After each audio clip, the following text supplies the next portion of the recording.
Hello and welcome to the debut show of the Monday Morning Gamer. I am your host, Jay Lewis, at your service once again. This is a new concept I kind of came up with, or I came up with, whatever. Basically, every Monday morning, I'm going to give you what I feel, what we feel is the most important topics going on in the gaming industry at the moment, at the week prior and the week in the future of this each episode, if you will. So let's get started. So the first topic is Ghost Recon is going to be releasing tomorrow, well, midnight, if you will, of course, for $59.99 on the Xbox One, PS4, and, of course, the PC. Now, a lot of people, including myself, hope this is not going to be another Division. I pray it's not. I don't think it is going to be, but nonetheless, I will find out tonight or tomorrow morning, whenever I get the chance to get my hands on it. Nonetheless, I shall. I'm going to give a review of that a couple weeks to come as well. I have high hopes for this game. I really think it's going to be good, but I'm also not going to hold my breath from what happened when I played The Division. When I played the beta, and I thought that was great, and I was seriously disappointed, or just irritated and angry. But anyway, the Xbox One has added 4 more titles to its backwards compatible list, if you will. They are as follows: Dead Rising 2, Case Zero Dead. Case Zero. Dead Rising 2, Case West. Meet the Robinsons. And Cars 2, the video game. You can also get the expansion for Battlefield Bad Company 2 for free right now on the Xbox Live Marketplace. Moving on. Bungie has made this official, and I know Destiny fans are not going to be happy about this. Destiny 2 is going to scrap all of your loot and progress from the first game, including items purchased via your microtransactions. Bungie made a statement saying, and I quote, "Sequels represent the start of a new adventure for every player, with new worlds to explore, new stories to tell, new powers to acquire, new loot to earn, and much more. This led us to a decision that would enable us to serve both the game and the player's best interest. Destiny 1 power, possessions, Eververse of relative items and currency will not carry forward. We know that just like us, you have grown fond of the Guardians you've created, so we do plan to preserve your character personalization." Wow, if I could read this morning, that'd be great. It's Monday. Okay, cut me a break. It goes on to say, "We are going to recognize the dedication and passion you've shown for this world, specifically the class, race, gender, face, hair, and marking selections for all characters that have achieved level 20 and completed the Black Garden story mission will carry forward." I know personally Psychosis, I'm not sure, he hasn't commented yet, but I know he's probably not going to like this, but he might understand it. Like, I haven't played Destiny.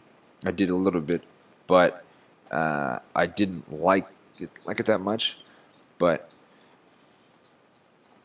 excuse me, but I know that something like this in games when you can't carry your progress from the first game to the second one, sometimes it can irritate people. But I can understand kind of why they're doing it, but I don't totally agree with it. But we'll see. Maybe it won't be as bad as maybe we're thinking, as it just blatantly says. GTA 5's Online X Free Update is going to come, which releases sometime this month, and we'll have a new type of stunt race designed for the Rocket Voltic, Ruiner 2000, and the Blazer Aqua vehicles.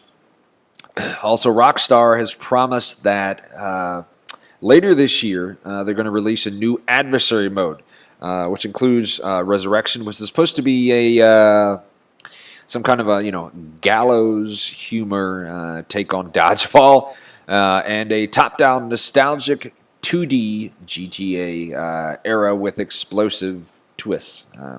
There has been no word yet on the release for the new adversary modes yet.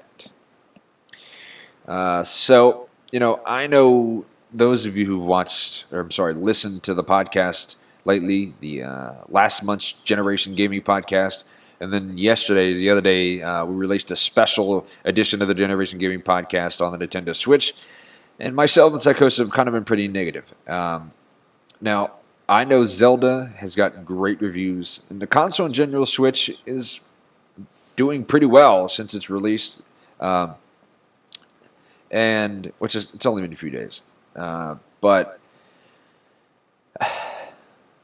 I also know there is some negatives on this. So far, they're having great success, like I said, and all the negative news and that's besides, the negative news that came out before the console did.